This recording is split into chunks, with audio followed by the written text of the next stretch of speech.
to the. So I'm the primary author of RobotC. RobotC is a programming environment that runs on a number of different platforms. It's been out for 5 or 6 years. It started off as a platform for the original Lego Mindstorm, which is no longer sold because it got replaced by a second generation one, the NXT, which many of you, I think many of you might be familiar with, and some of you actually use in various contests, which used a totally different processor. The original one was an 8-bit processor from Renaissance. The NXT is a processor from Atmel, an Atmel ARM chip, and then it migrated to the Vex Robotics, and there was an original Vex. I didn't bring one of those, and there's the current second generation Vex, which some of us have, which has an STM Cortex processor in it, and it's just about to be released on a version for the Arduino. Oh, and along the way, it ran on various development boards. It runs on this one, runs on this one, except we never released those. Those were just intermediate steps. But it runs, there's an Arduino motherboard underneath right here. And I'm going to talk I'm going to talk about all the different environments because it's a common solution that runs on all these different platforms. The Arduino currently is an 8-bit Atmel processor, probably about not much more powerful than this guy. So it's, you know, a 30-year-old technology, limited to about 32K of, well, in the small Arduino, which this one is, 32K of flash, and about 10 MIPS, and the larger Arduino, it's got up to 256K of flash.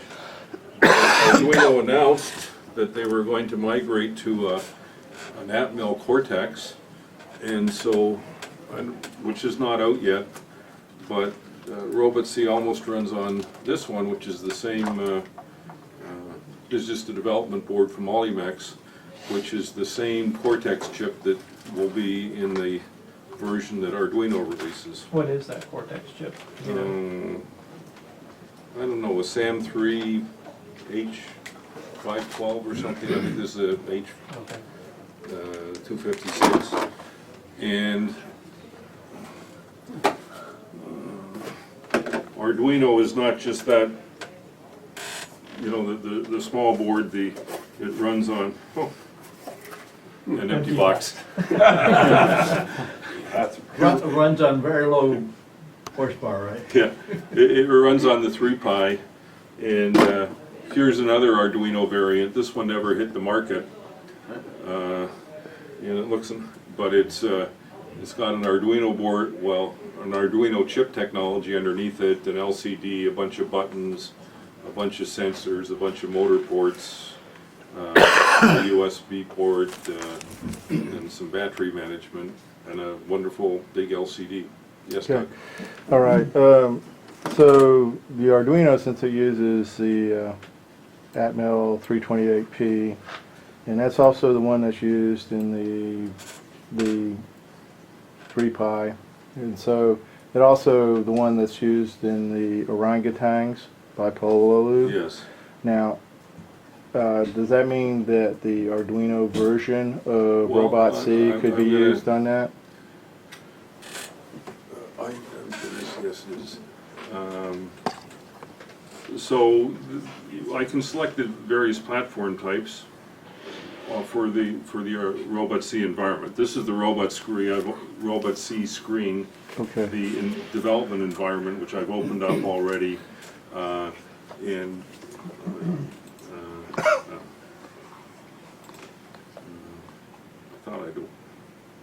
too many versions open, sorry.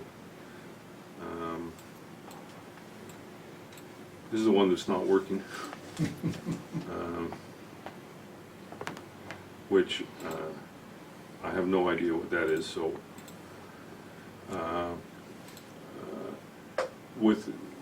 to select which one of the various platforms you're going to use, Yeah. there's a command. The last two platforms selected here, but within the VEX, there's the original VEX, and there's the STM version. Within the Lego, we no longer support the RCX.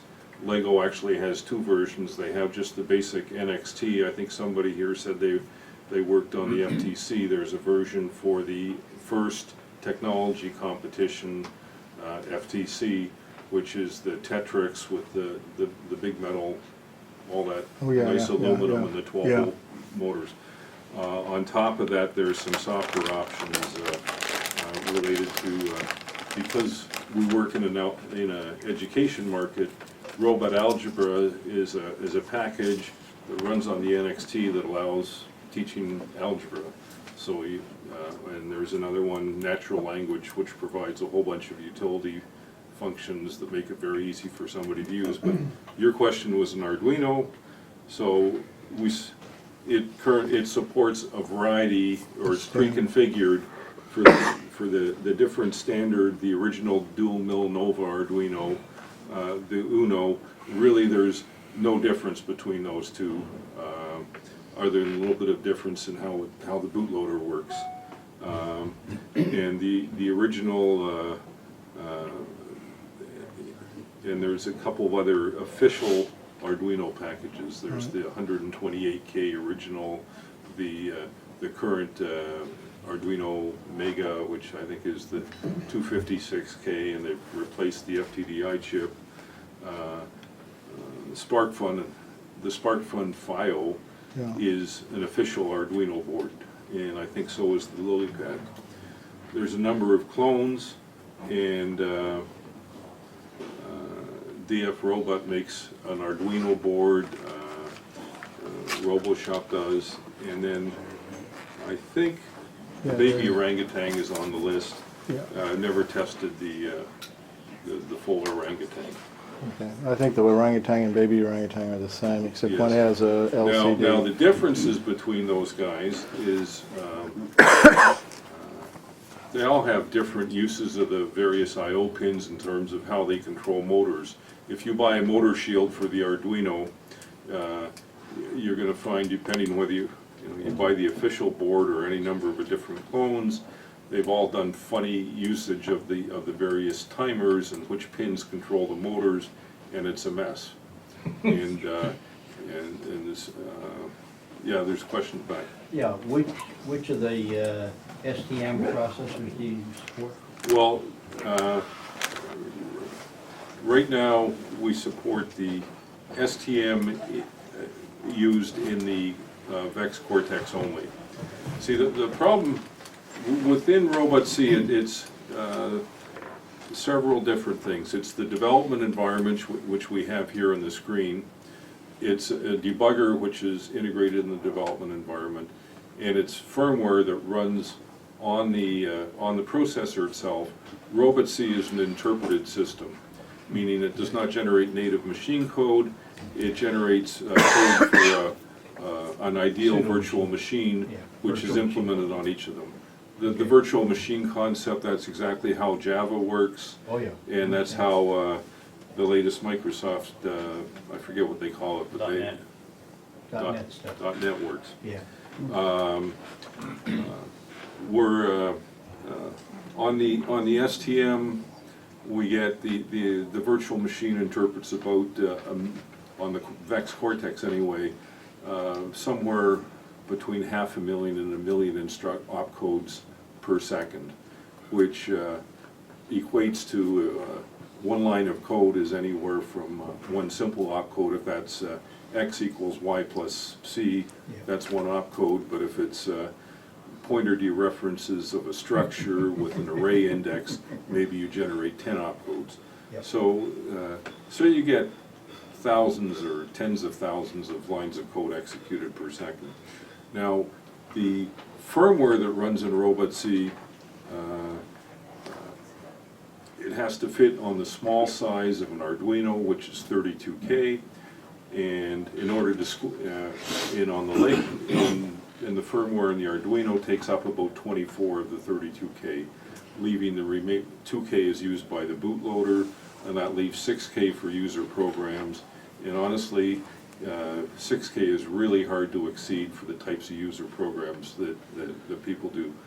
On something like the Lego NXT, the firmware is about 120K large. The reason it's so large is on the small Arduino, there's no floating point support. You don't have support for graphics display. You don't have all the sound function support. But, so there's some things that had to get dropped out to fit on the small size.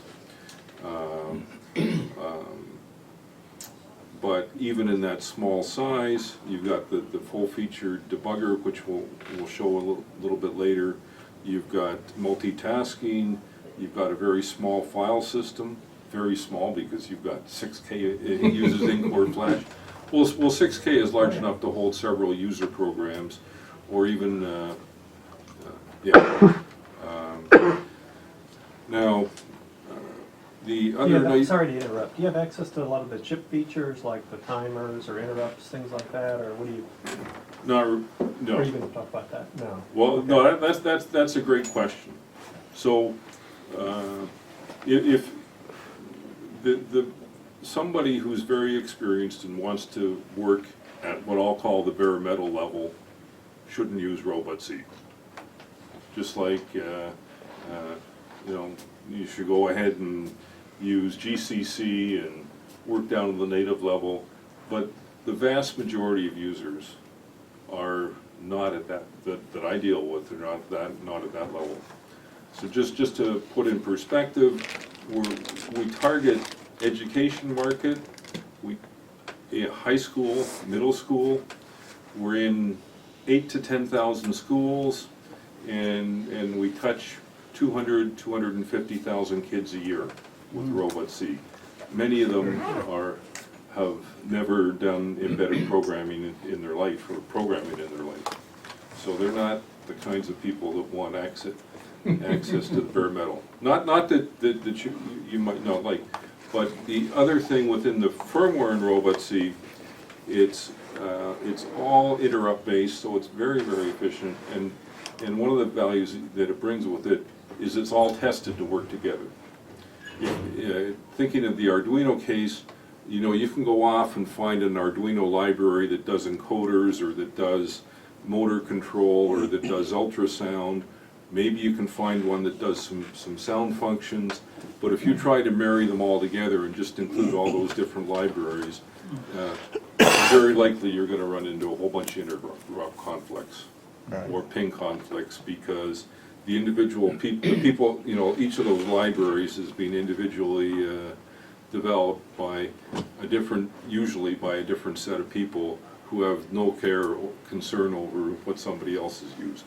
Right, so they're using all of them are using the same timers, all of them are using the same interrupts, and they're For all different things. bouncing around together. Yeah. So what the RobotC firmware has done is all those work together seamlessly.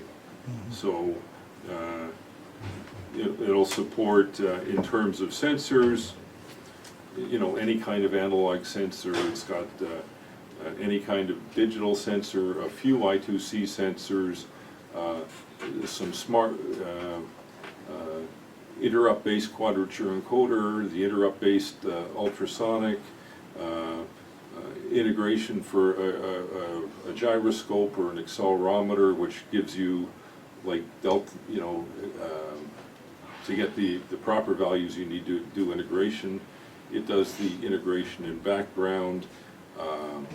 For the analog values, it's reading the analog values on an interrupt basis continually in background, as opposed to the solution that says, when your program says, get me an analog value, goes off and takes the tens or hundreds of microseconds it takes to read an analog value and install. What RobotC will give you is, what's the latest value I just pulled, which is somewhere no more than a millisecond or two will take. So given that, it seems like you have kind of an isolated set of libraries that within RobotC that don't, in other words, you can't import things from the Arduino environment Correct, and make them yes, work I mean, together. if there's some, absolute, correct, right now, that's true. Now, that's never, that was never found to be a problem in the Lego or Vex environment. The Arduino's a little bit new, not now, but perhaps in a future release will allow I mean, you'd have to be a power user for doing that kind of thing, where you can link with, you could take the RobotC firmware and there may be an option for you to link in your own assembly code. Okay. Yes, Doug? Dick, I've seen on the web in some of the, where RobotC users have developed drivers for other sensors, like a lot of times NXT sensors on Vex stuff and Vex stuff on NXT. That's what I saw. Yes. And occasionally a sensor like a cheapy Chinese thingy that they put on their robot, and they call it a driver. Yes. What is that? Is that actually an extension of RobotC or Yeah, so I'll talk to that. I'll talk to that in kind of the case of a few years back. There was a number of people that came out with ARMs and Cortexes that were the same form factor as an Arduino, but it was an ARM chip or a Cortex. Yeah. And the first ones that came out, they said we program in .NET, and they used a mini .NET version to do the programming. Right, And, the Arduino. Yeah, and at least when they came out, they said, but don't write your driver in .NET because we're so slow. You know, you don't try to handle interrupts in .NET code because they're so slow. Well, the same would be true. Now, I'm not sure today. I think It's not that way today. yeah, they run native code for those You things. can run native code on top of it. They do video processing on those little arms now. There's in .NET with the CLR on top. So Yeah. it's a lot different than the early .NET micro framework days. Yeah. Well, I was cautious because I knew you were going to say that. Well, So I said when they first came out. I've been through the evolution. You're right. When they first came out, you didn't want to do anything on them. Now you can do whatever you want. So to answer your question, Doug, there's an enormous third-party library for the Lego Next of third-party sensors, and that library is written in RobotC, but it relies on the fact that RobotC is very good for giving you instant access to the analog values, and it uses RobotC to do all the analog, like it uses it uses the RobotC firmware functions to get the analog values, or to get a lot of the NXT sensors are based on I2C, and RobotC has very good functionality for doing I2C readings, so you can just say, go read this and get back. Now, it also takes advantage of the fact that compared to the Arduino environment, RobotC is multitasking. Yeah. So that allows you to, on the large systems, you can set up 20 tasks. On an Arduino, I think there's room for 4. So you could have one task that was doing a driver function, which is what they've often done, and a separate task which is running your application. But Okay. there's probably 10,000 lines of code now with third-party drivers that run on the NXT. So what they're doing is they're essentially writing a RobotC program using the basic sensor things like read sensor type. Yeah, so here's a good example. Many of the Lego supplied drivers for the NXT that are I2C based may just have one value. You know, I mean, it's a one-axis accelerometer or one color value. Right. Now, somebody comes up with a sensor that is a triple-axis accelerometer. It's still I2C based, but there's no native driver to get all 3 axes of value. And that's a case where somebody's just written a little bit of code to say, here's the I2C message to get each of the 3 axes, and now he's got the 3 values, and he and you can provides functions to get all 3 That's of them. cool. That's cool. Or another good example is a color sensor. Another good example, in the Lego case, I didn't bring one, there's Lego's just got 4 sensors, that's often a little bit limited. There's a few devices that try to, a sensor multiplexer that allows you to plug multiple sensors into the one, kind of like a USB hub, except it's a sensor hub. And so there's some drivers for that. Now let me, I was going to, now this one just shows 2. One of the nice things about RobotC is it will talk to all these real robots that I've shown, but it will also has a PC emulator, so if you don't have your robot, you can run the code and run it on the PC. That's not, since you don't have good emulation for the different sensors, that's not such a valuable thing.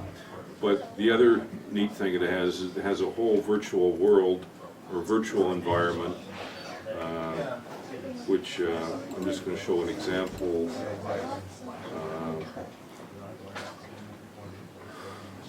Let's see. Hopefully there's, I don't know if this will run because the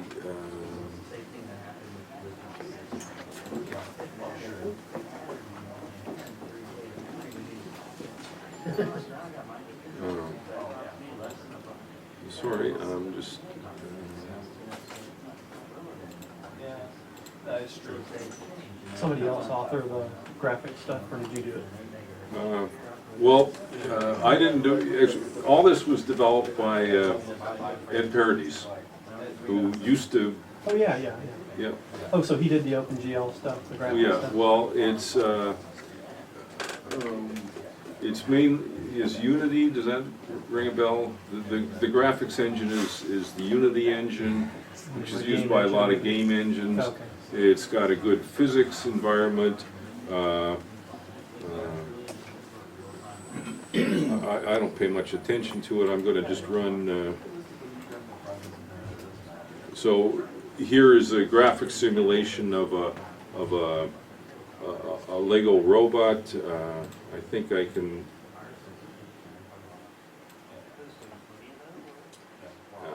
And I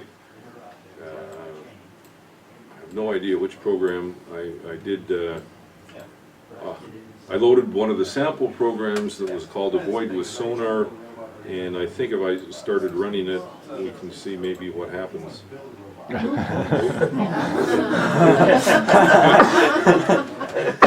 And that's it avoided. But I can find a different one. But I mean, the real message is a lot of the people that are involved in Lego and Vex are a lot of the kids in the education market, because it's used a lot for competitions. That requires a couple $1,000 investment in real hardware to get the competition running. So often we've developed this partly for a school that maybe doesn't have to have 10 robots. They may only need 1 or 2 robots, and they can have all the kids involved because they can run in virtual competitions. And that's exactly what would happen when your robot went backwards when it was supposed to go forwards. And except we didn't break it this time, it just saved us from the gruesome demo. yeah. And there's there's hundreds of sample programs that have been developed over time. Here's all the different samples just for the virtual world. I'll just try a different one. Now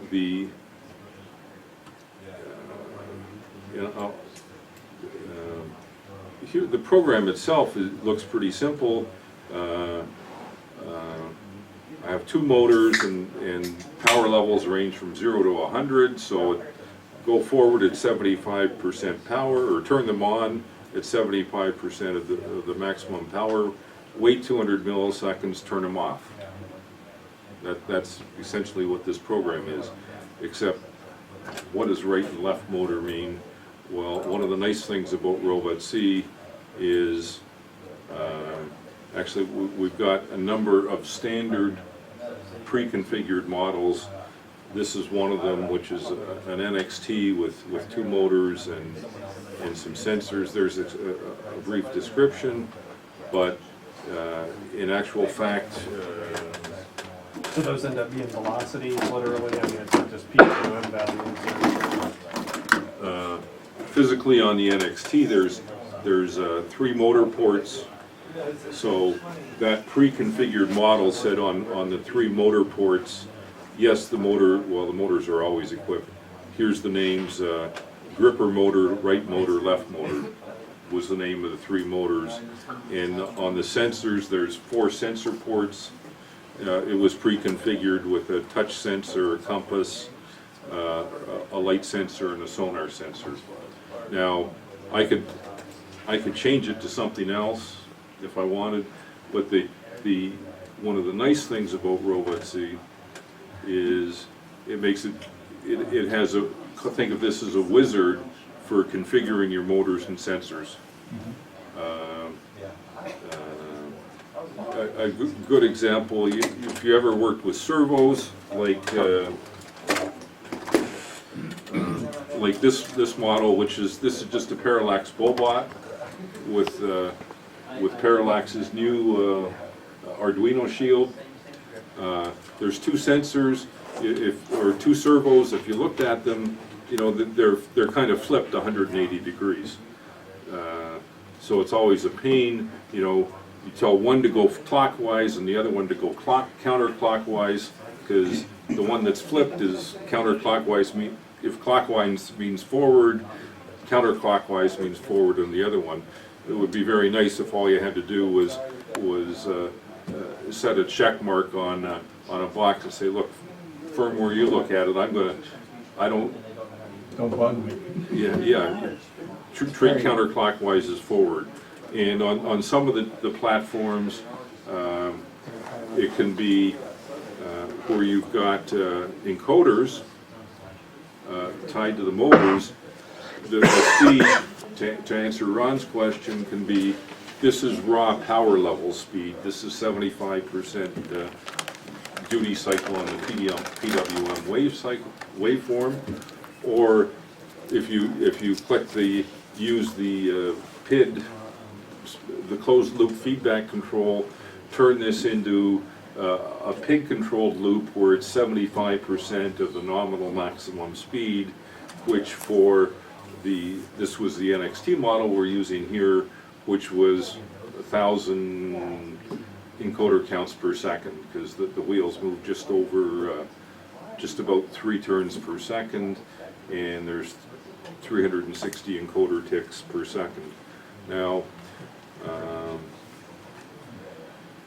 yes, I hear this. A question, when you developed RobotC, were you aware that the FTC kind of challenges were going to be out there?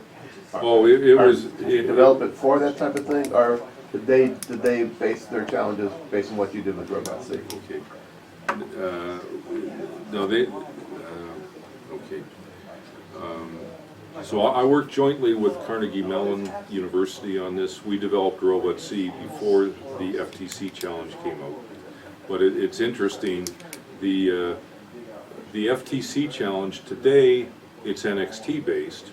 Originally, it was for the first generation VEX. And we were involved right back at that time frame because RobotC also was used in the VEX environment.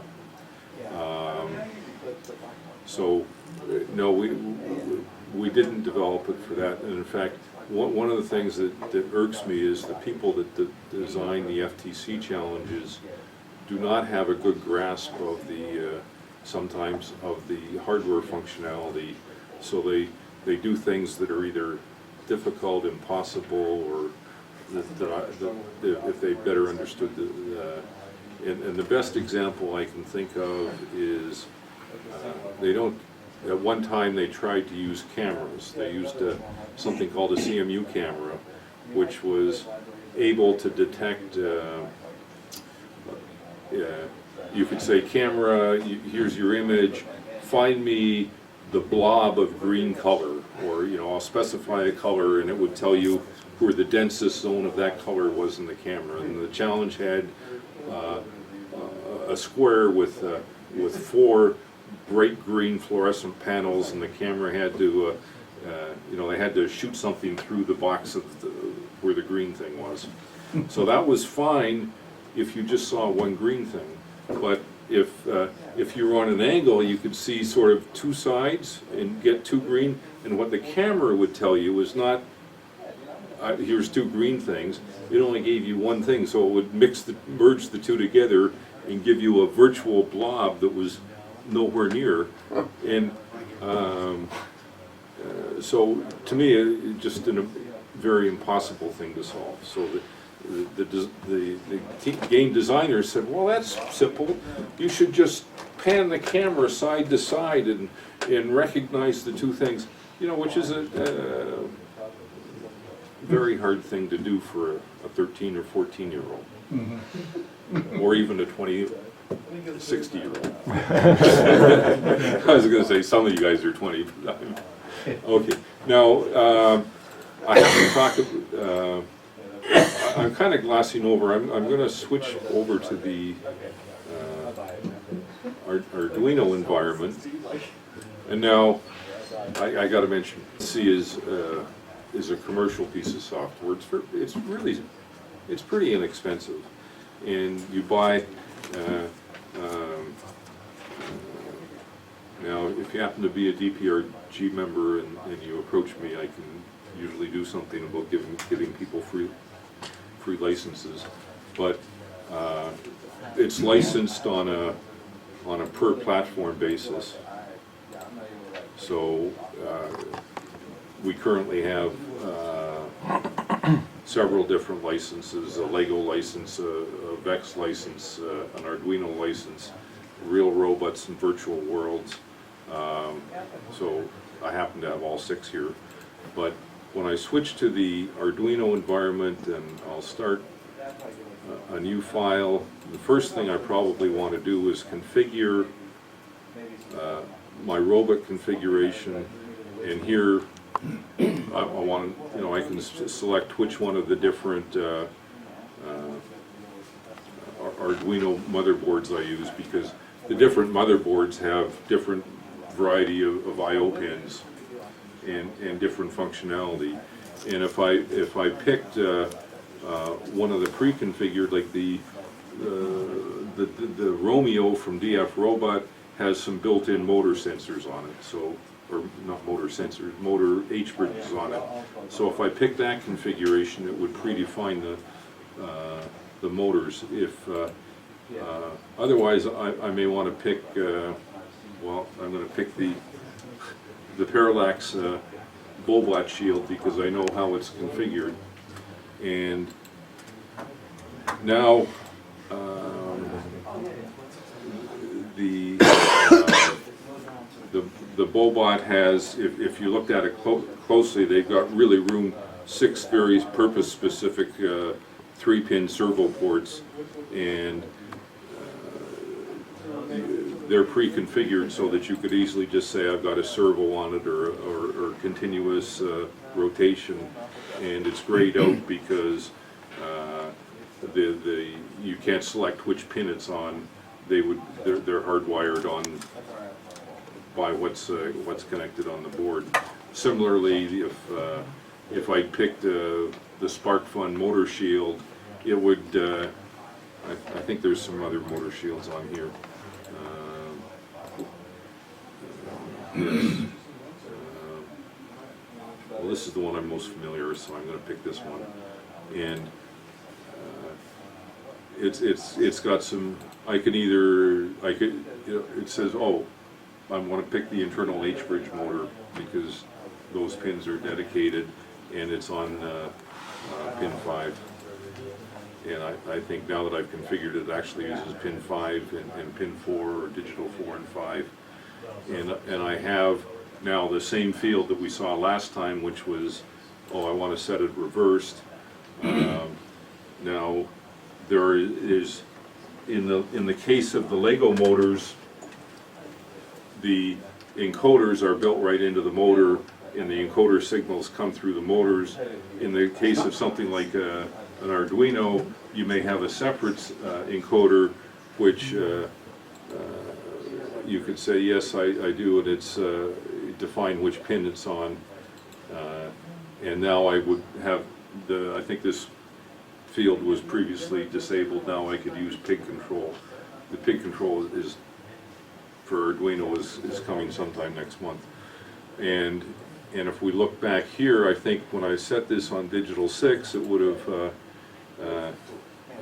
defined that there was a quadrature encoder, which takes 2 pins, so there are 2 consecutive pins. And so it's doing all the heavy lifting of configuring the motors and sensors for you, and making sure it's all consistent and right. And at the same time that it's configuring it down at the firmware level, it's going to enable the appropriate interrupt handlers for the external I/O on those 2 pins, and make sure they get routed, properly treated as quadrature encoders. Or same thing if I defined a sonar sensor, and there's ultrasonic sensor. There's 2 different flavors in Arduino. You may use the 1-pin sensor ping that Parallax provides, or there's a variety of people that have ultrasonic sensors that take 2 pins, and you just need to tell what pin it's on. If I define it as, if I use the 2-pin one and say I want this to measure in centimeters, you see it's automatically tied up the second port. And when I clicked apply or OK, everything that I've just configured here is remembered in my source code as a pragma statement, with pragma being the C language equivalent for, let me do some application specific, it's not a C statement, it's the sharp pragma says for application specific code, which in this case, as we can see, I'm defining a sensor on digital 16 in this quad encoder, digital 6, I'm sorry, and that's a quad encoder. Now, Dick, yes, on those, okay, on this one, the motor, you're actually targeting a specific motor that has an encoder attached to it, right? well, no, I said this, So like if you had an encoder and it had a different number of ticks per RPM, can you adjust that, or? He Yes. selected the DF robot motor shield, which is, Yeah, okay, that's what I was saying. You picked a specific. Yes, yeah, it does not have an encoder, Doug, but let me go back. In the motor field,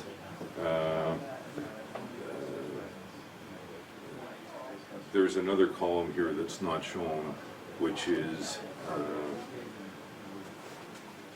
I think if I tick this one, no, which is the number, how many ticks per revolution on the encoder. Okay, all right. Okay, this is because you picked a specific model. Yes. Yeah. Or well, it's not shown because of a bug. but the intent, yes, it's going to have the flexibility, so it knows, running through the 3 cases, on the Lego NXT, the encoders are built in. Right. If I was configuring the VEX Cortex, where they've just come out with encoders, you would say, but the encoders are tied to a daisy-chained I2C, it would say which I2C position on the daisy chain it is in, and it knows what the counts are in those. For the ones that doesn't know the count, it would let you specify them. Okay. Yeah, I see the question. Yes. Your tool has a large database of code already in it. you're basically, you're going through and you're selecting what to do with the motors, what to do with the sensors. Yes, And the user is gonna write, usually, I'll take my sensor data, I'll think about it, do something with it, and then I'll send it out to my output. There are a lot of standard sort of things to do with sensor data. Do you guys have any of that sort of code base built in, say like chase the light sort of algorithms? Like my sensor looks for the light, when the light goes off, I do the scan, do a turn, say. yes, we do. Now,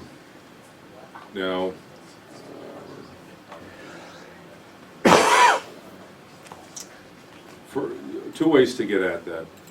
There's a number of sample programs so that if there's not as many samples in the Arduino environment because it's new, so I'm just going to look at, say, the NXT samples.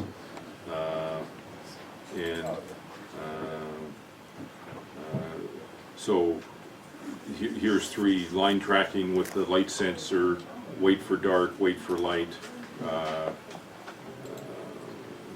I'm sure there's So some level of these programs could really be just click your way through and you could get this going. yeah, well, you can load the sample programs, but I mentioned earlier that there was something called the natural language, or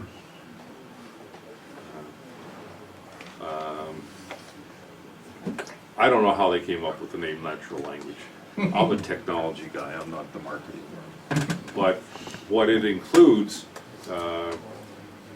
is, okay, and I'm not sure that I have the, because this is my development version, that it'll work on this one, but let's see. We noticed this pane labeled function library, all because I've changed some of the parameters. It went away and it won't come back till I compile the program.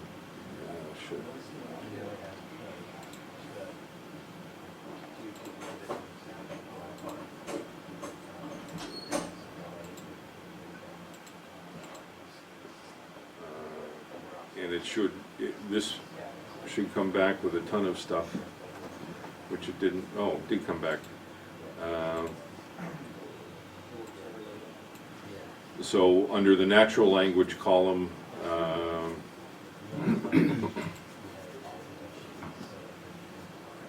I know there's wait for dark and yes. Wait until a bump sensor is hit. Wait until the sonar is different, do this until dark, do this until something's touched. There's a variety of library functions that just do exactly what you want. Not exactly, but the common things. And so, and the intent with something like that is you can just drag the functions which are really code, function calls. Right. Well, I didn't drag the last one very well, but So you can just stack them. yeah, yes, and perhaps you want to modify some of the, it's used the generic name sensor port, and you might want to call it, forward light sensor or something, or center light sensor.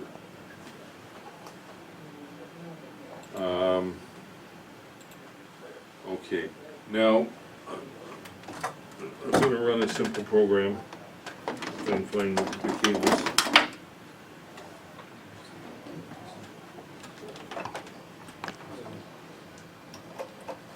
Because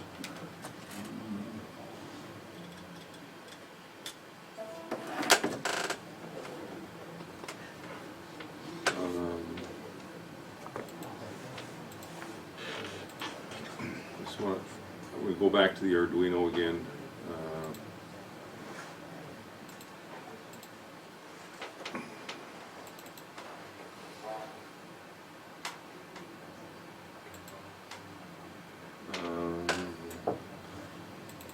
This is actually the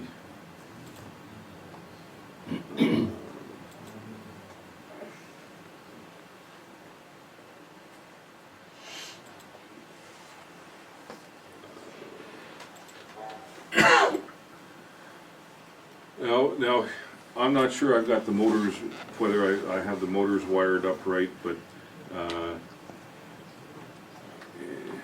actually, the motors aren't gonna work because I don't have a battery on this one. I have a battery, but there's no batteries in it. But, the principle is fine. I'm gonna compile and download the program.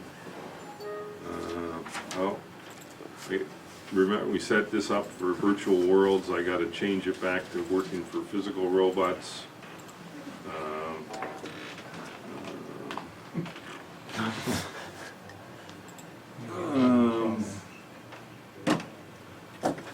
It's okay. It's supposed to, To the cable power, that doesn't need a battery for that. Right? well, it's just looking for the,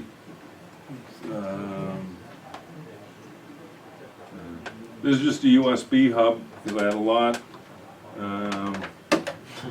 And it should have found,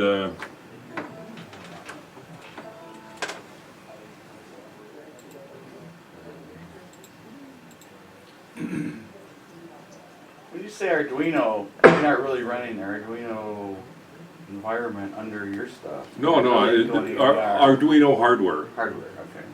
So it's just AVR would have been more precise technically. Well, he's talking about it having probably Yeah, particular so like, peripherals on it's it. not gonna work on these new 32-bit Arduinos unless he's got cause like there's the PIC version of the 32-bit Arduino, we'll work on that. We don't have that. I'm sorry. Right, but that's not a, that's not Oh, a 2 million, well- that's why I first Yeah, proposed, yeah, because but it's a fine it's not hardware easy to platform. get there, I guess I should have said. It's not Okay. trivial. It'd be a big job to port that out. Well, like the chip kit? Yeah, the chip kit. Yeah. Well. Not that I'm proposing, I'm just saying that since it's a different process. Well, no, it's, that is one of the ones that's ported, that's Oh. nearly ported over. And, I'm sorry, the reason it didn't find it is it's smart enough. We said this was an Arduino Uno. This board is actually a dual mill Nova. And, there's a different signature between the Uno board and this board, He so. says, no, that's not what you lied to me. Well, so once I change it back to this, I think it should, actually, now it showed up. Well, I could have left it on automatic, but it should actually have been smart enough to say, you know, it's probably, that's just one of the cosmetic things that isn't there. Now I can finally compile and download. I know it's got the latest firmware, so I don't bother. The first thing there's a one-time download, that 20K or of the RobotC, call it the operating system, and then this incremental program.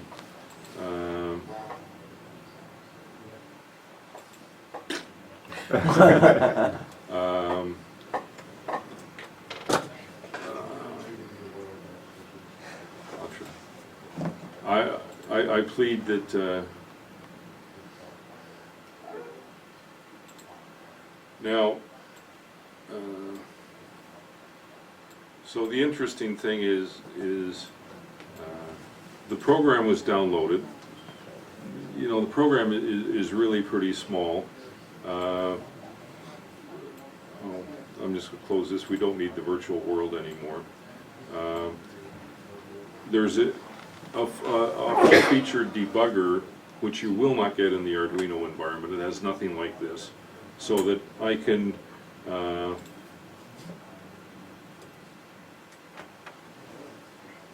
if things were working right, it should be, You have to hit the It start, did. you have to hit the start, don't you? what? No.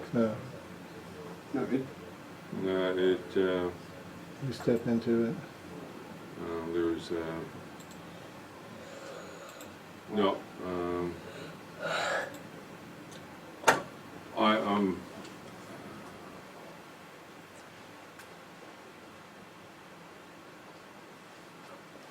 I'm not gonna debug the ID in front of you. Okay. But, and I'm embarrassed.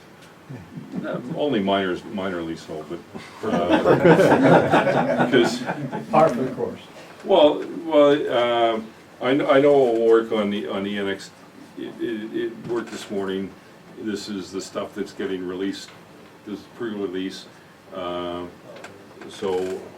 I'll switch to an easy fallback, which is we'll run the same similar program on in the virtual environment,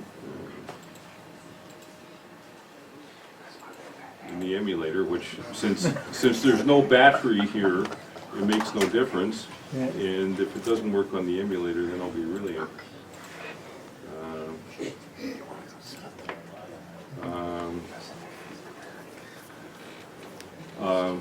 I could single step. Well, I am embarrassed. I'm not. I have the ability to single step through the program. I have the ability to watch what's happening on the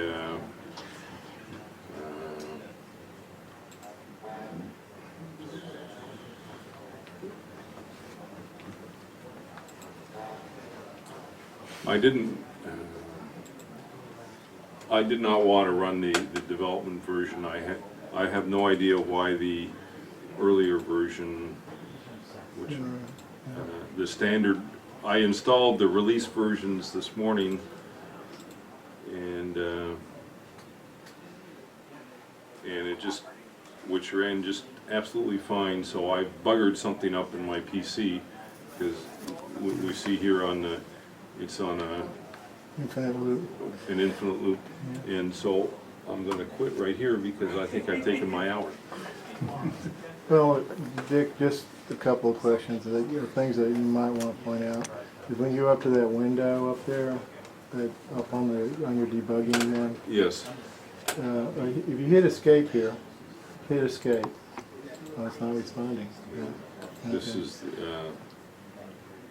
Go up to the window on the debugging one. when you- well, Doug, it crashed, so I have. Yeah, no, on this one, just go up to the menu. Up to the menu window. No, but this is Not- not RobotC running. This is Okay. Source code for this robots. is source code from Microsoft Visual Studio. Yeah. I gotcha. This is the part that we won't actually show. Yeah. yeah. Since it's This is, you would not normally see. Yeah. Anyway, my hour is just about up. I wanted to talk about a few other things. There is, if my PC was behaving, there is a very nice debugger that allows you to single step, modify variables, modify motors, set breakpoints, so you can run to the breakpoint and it'll stop on the breakpoint. That's not very good when you're wired up, you know, who the hell cares when, because I like to write robots, not static things, and it's moving around, so I don't really want the wired connection. So if I'm in the VEX environment, there's a Wi-Fi key. Should we turn the lights on? Yes. Yeah. In the VEX environment, there's a Wi-Fi key, and because they work in the school environment, where schools say, school IT departments are, I don't want this strange Wi-Fi device that I know nothing about hooking into my school network, so either they end up having to set up a private Wi-Fi network for the school, or in the case of VEX, where many of these, they're used in competition, they have a custom VEX joystick, which also talks Wi-Fi, and it has a mode where the joystick will plug into the PC, so you can talk from your PC through this Wi-Fi to here, download your programs wirelessly, debug them wirelessly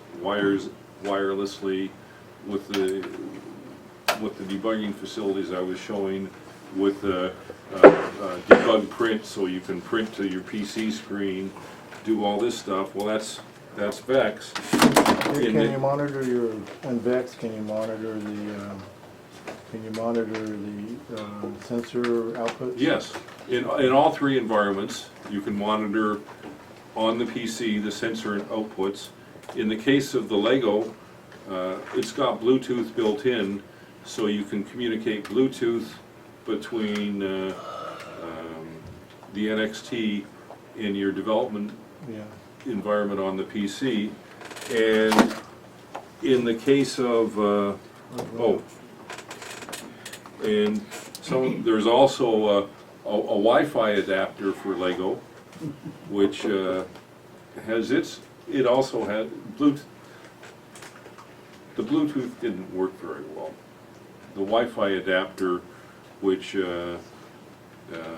looks to the NXT, it thinks it's a USB host that talks to the NXT, and it'll talk Wi-Fi.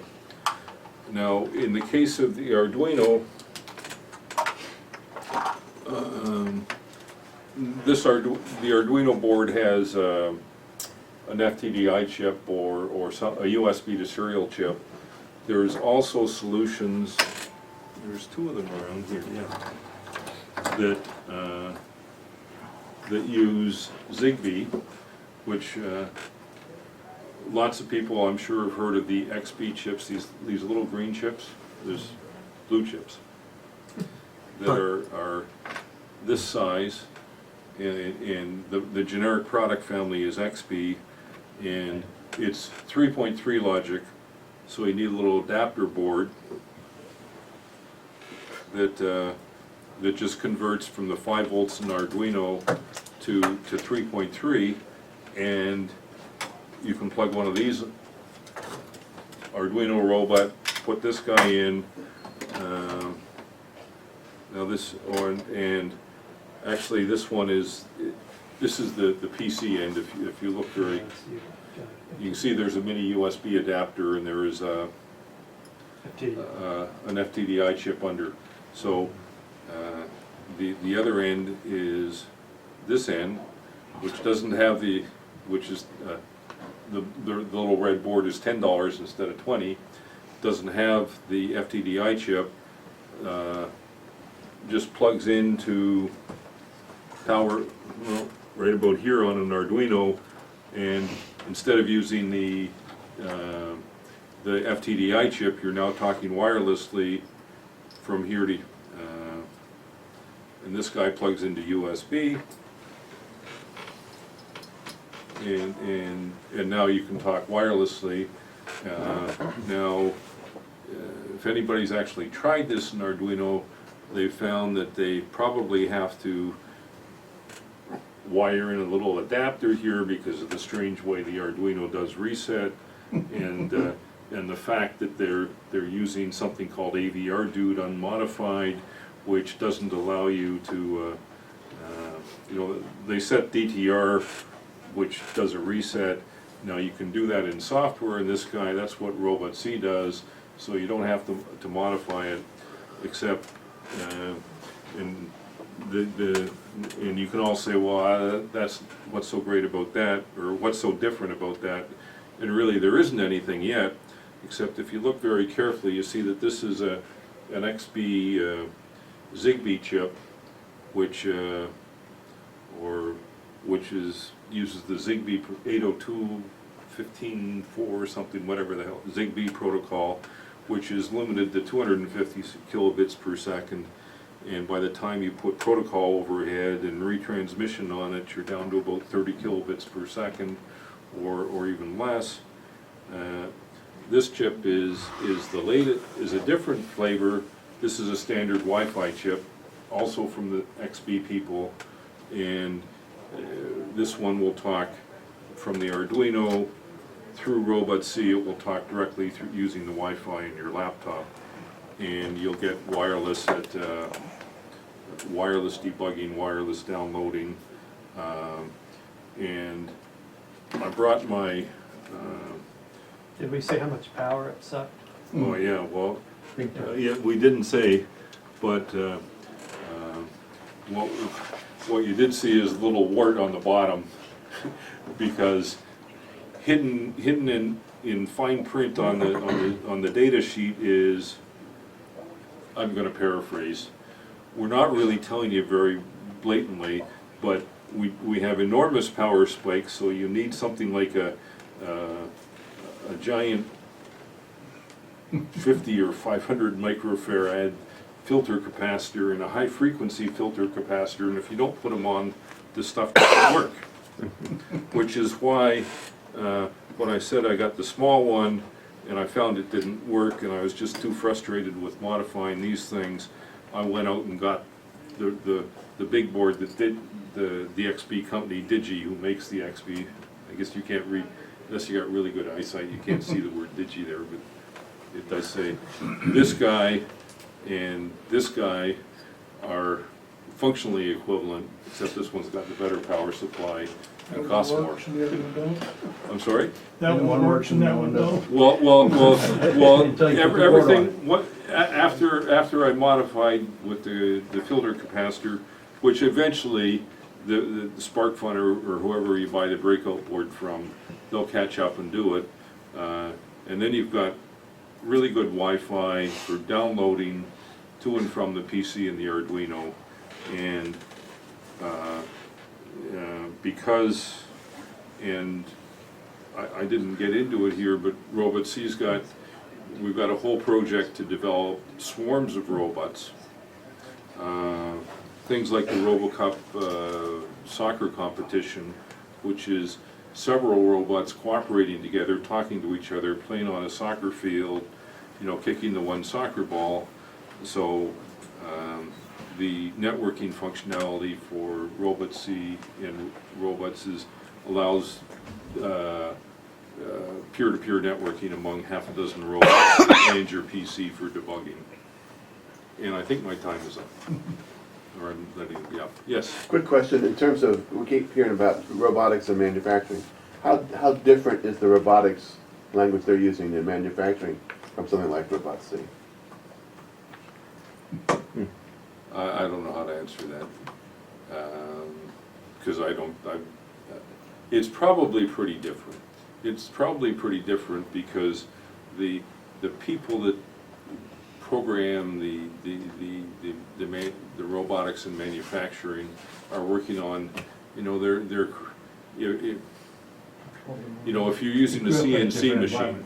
You grew up in a different environment. Yeah, they're just it's a totally, it's take my PDF file and wrote it out on something, and writing PDF files or programming RobotC are totally different. To answer your question, each company does their own thing as far as languages go on commercial robotics. Okay. So it's all proprietary generally. There's no sort of standard there. Okay. And I'm sorry, I did just sit in my hand. I brought this one because we have the wireless connectivity. One of the neat things with RobotC is you can take a standard Logitech joystick on the PC, plug it into your PC, and the functionality to send the joystick appears to the robot just like another sensor. So the two joysticks or the two pairs of XY joysticks look like 4 analog sensors on the robot. Same thing, the 4 buttons look like, or the 8 buttons look like 8 buttons on the robot. So you can, it's really nice for debugging. It's used in the KIG, like in the FTC competition, but it's very useful for quick and dirty doing something neat with your robot. Okay, I saw when I was flipping through RobotC recently that there are some file functions. Is it possible to store data files on the Cortex and then dump them? I mean, I don't know. Yes and yes. Yes and yes, okay. So actually this is a whole interesting story. I'll give a very quick answer. Full functionality on the NXT, read and write files. On the Cortex, read files, why would you, Cortex, remember, has got 384K. Yeah. So things like plain sound, and that's supported, it's just VEX has not come out, on the Cortex being the VEX, They haven't come out with their speaker yet, but when they come out with their speaker, we'll be able to place WAV files, possibly MIDI files. That's in development. Yeah. So there's a reason for having a file system.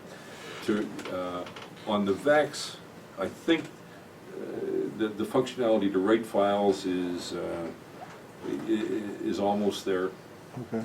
But on the Arduino, it's not, and it's not because it's limited by the hardware. Yeah, The only 32K. time, well, the hardware limitation is the ability to write to flash only exists within the bootloader. They prevented it. It's prevented from within a user program. So it does. Even though you've got an Arduino with 256K of flash and lots of, nobody's got a program that big, you can't actually, users can't write to it. Okay. Did you say the latest Arduino, I guess that hasn't come out yet, is it the same as the embed, or based on the embed that like the Lulu sells?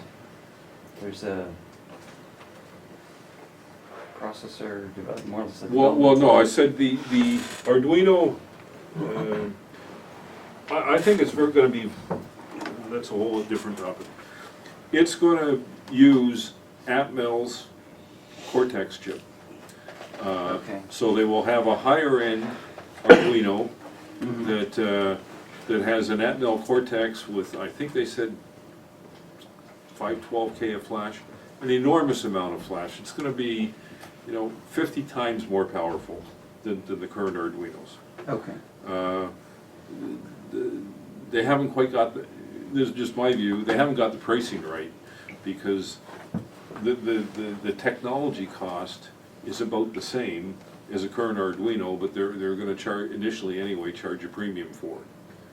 But you can go out and buy somebody's clone, like the Leaf Labs Maple, which is the same form factor as an Arduino, giving you a Cortex chip at the same price. You can buy the microchips chip kits at $5, 10% less than the Arduino, but with a 32-bit processor. So when those things, I think what's happened is the Arduino team has legitimized 32-bit processors, and right now the clone, I'm going to call them the clone manufacturers, have got the pricing right, and in a couple of years they'll roll out, and I think the current Arduino AVR, when the other ones become stable and the two things are cost comparable, then the older one, the 8-bit ones will disappear, or in terms of new sales. Because I've seen that happen. That's what happened with the first generation Lego to the second generation. Once the second generation came out, the first generation within a year was gone. Same thing happened with the first and second generation VEX. So I've seen that happen twice now. Oh, yeah. Yeah.